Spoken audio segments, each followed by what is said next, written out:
Hey, what's going on, RC drivers? I have another new Tamiya release for us to check out. It's based on the TD chassis. We already reviewed the TD4, which was the Super Avante. This is a TD2, and it shares some similar parts, but this one carries the Astute label on there. It's two-wheel drive. It's actually the Astute 2022, and this has some pretty cool features on here. It has inboard front suspension. We've got that lay-down transmission that we saw in the four-wheel drive version, and I'm gonna talk to you guys about how the battery is mounted in here. I know there's a bunch of questions about it, so why don't I grab the camera, we'll get a little closer to this buggy, and I'll tell you all about it. What a great looking buggy. The Astute 2022 is a full build-up kit, and like the TD4, it's the next level up in Tamiya quality. This one has hex hardware throughout, full ball bearings, and some stronger plastics.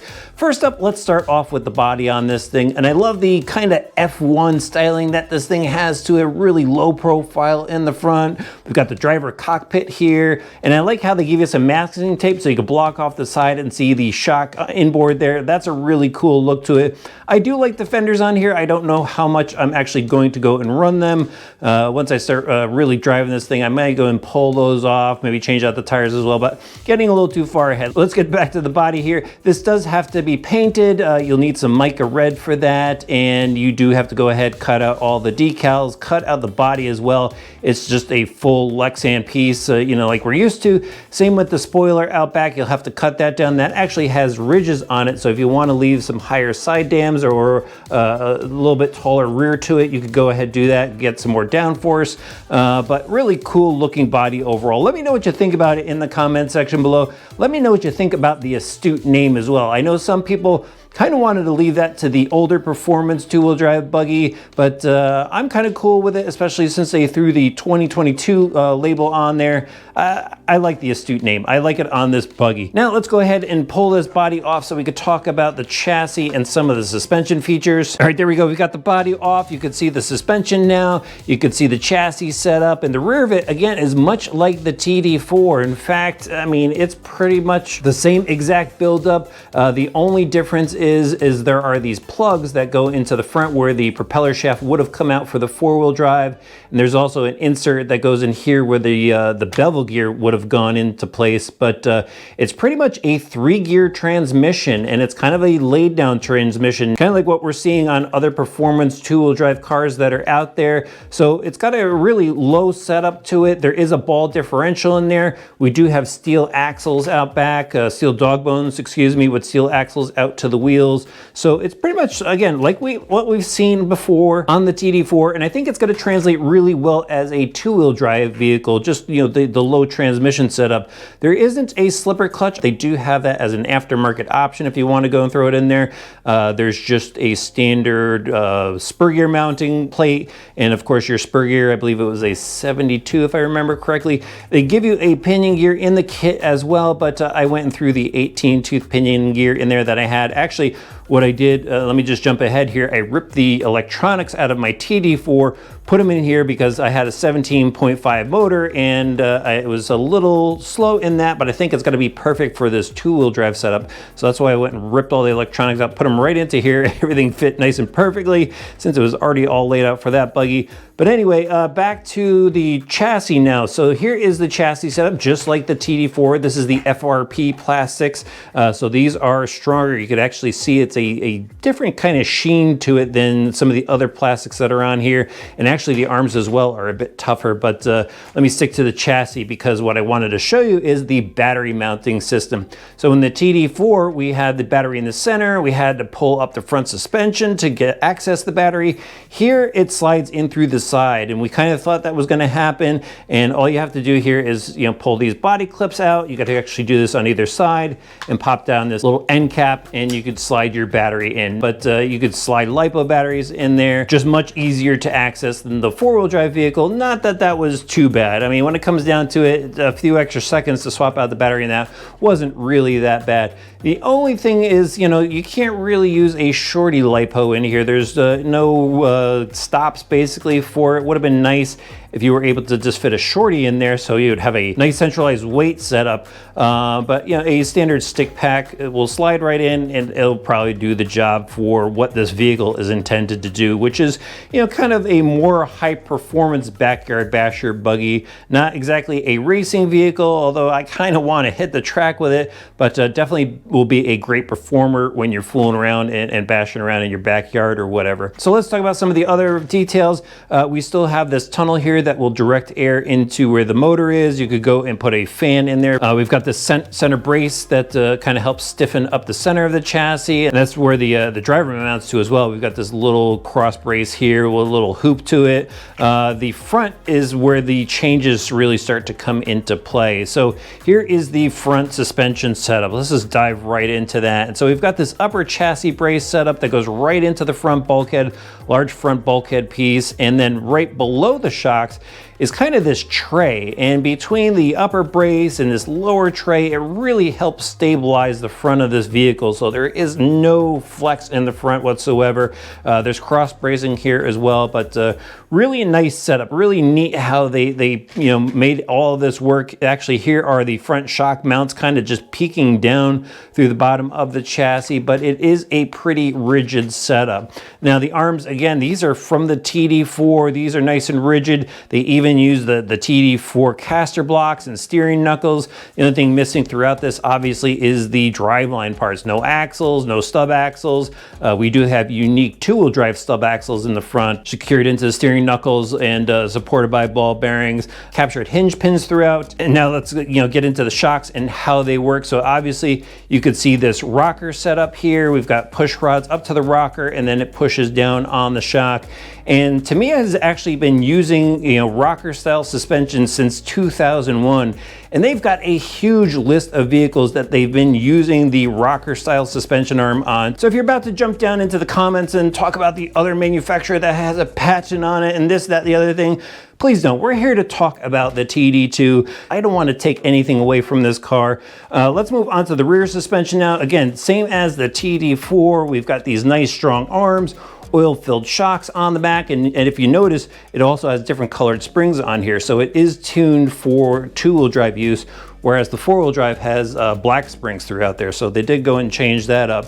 But the suspension actually feels nice and soft. It's kind of sitting at a high ride height right now because I don't have the battery in there, but I think this will sit really well and translate to really good handling. All right, let's see what other details I missed. We've got adjustable turnbuckles throughout here. The steering system is a bit more simplified on this one. We don't have that extra crank assembly throughout. I did go ahead and put the servo saver on there for now, and it's a single tire rod over the steering cranks that are tucked away underneath the front suspension. Let me see here. Oh, tires, wheels and tires. How could I forget this? So we've got the very astute looking wheels and tires on here, rib tires in the front, the semi-dish wheel with the 5-spoke outside to it in the front, and same in the rear. Obviously wider rear rim with the 12mm hex, and just your standard spike tire in the rear from Tamiya. The Super Gripper tire with a really cool spike on here. They just don't give you foam inserts. I kind of wish that they give you foam inserts with this kit, but maybe you're not gonna use them, or just for backyard bashing, it's probably going to be fine. But that's really about it. Oh, blue aluminum motor plate on there. How could I forget that? That's a really cool looking motor plate on there. Of course, adjustable, so you could put different pinion gears on there, like I actually already did, but really great looking buggy. It was a lot of fun to build. I don't really have any tips as far as what could make the build better for you. Just pay really close attention to the instruction manual, and you'll pretty much be good to go. All right, let's head outside. I think we're gonna run at the BMX track because it's winter time, and that's really the only spot that I could go and run this thing. So let's go have some fun with the TD2.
have to say I'm impressed. And the reason why I'm impressed is we basically have a four-wheel drive buggy platform here that they strip the front drivetrain out of. And when you do that to a car, you upset the balance with it. And I wasn't sure how this thing was going to handle, if it was going to handle well. And I was impressed at the BMX track. This thing might be better than the four-wheel drive buggy. It was pretty planted, all things considering. I'm on an unprepped BMX track. It's 30 or 20 some odd degrees out or whatever it was. It was freezing cold basically. There was ice in the parking lot, and this thing just handled really, really well. So out there on the track, you know, I did the best I could to get you guys some action and my performance thoughts on it, and it's got some great traction to it, really good forward acceleration. It's got some bite to it. I mean, yeah, we've got some spiked tires out back, but this thing had some power on the bottom end, and the top end acceleration was just on par with a two-wheel drive buggy. I did go and retune the speed controller actually 3 times, and the 3rd time I got this car to actually accelerate really well. So I guess that was my problem with the TD2. I just wasn't hitting a button properly or something like that, and I got everything to work. So this speed controller, the motor, and the larger pinion gear worked really well in this, again, for some great acceleration. In the corners, you know, off power, it actually steered pretty well, you know, again, on that frozen dirt surface with these tires. On power though, you know, there's obviously a push. I mean, these tires just have a large surface on the edge here, so it's just kind of gliding across, and that's to be expected. With a two-wheel drive buggy, you got to back out of the throttle anyway, but I was really impressed with that. And then the handling. This thing really just soaked up the bumps, and it feels a little light on the suspension, but out there it felt just right. When I was going over jumps, landed nice and plush, as long as I was hitting the downside of the jumps, over the rough stuff. I mean, the car just kept really stable and really under control. But going over the bigger jumps where I got some speed up, it does raise the front up pretty high. So you probably have to check things up a little bit just to get that rear up, or you know, keep the buggy level. Otherwise, you know, you'll land rear tires down, which isn't so bad when you're backyard bashing and having fun with it. But if you maybe want to take this thing to the track for some fun, you're going to have to adjust your throttle just a little bit. But the other thing that I just want to kind of throw out is the front suspension doesn't bottom out all the way, and that was the only little thing that I picked up that is a negative, I think. So anyway, when you push down on the front suspension, the chassis doesn't hit, it stops, it bottoms out in the shocks. So when you're going off those big jumps and it lands, it bottoms out the shock and it pops the front end back up. So kind of a downside there. I'm kind of wondering if I put some of the shorter shock rod ends on the shock shaft, maybe that'll help things out and just adjust my preload a little bit to get everything where it's supposed to be. But that's the only thing I noticed. You get the bottom out and then, you know, it'll pop the front end back up. But it seems very stable. I think they got the weight bias just right on it, and it was just a great driving experience overall. No real damage to it. I got a number of packs through it actually. The only thing is like the decals. I guess they get a little bit brittle in cold weather, so that shattered on the back.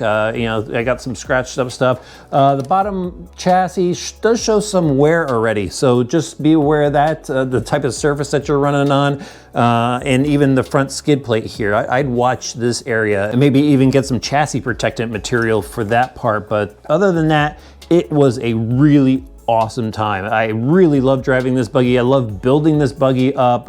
They have got something really cool going on with these TD cars, and it's pretty cool if you have both of them because they share parts. And you know, if you like riding two-wheel drive and four-wheel drive, having the two cars together, I think would be a blast for some people. All right, let me know what you think about the Astute 2022 in the comment section below. I'll have links in the description, and while you're down there, hit that subscribe button and the notifications bell. Throw the video a like. We'll see you back soon for some more RC Driver videos.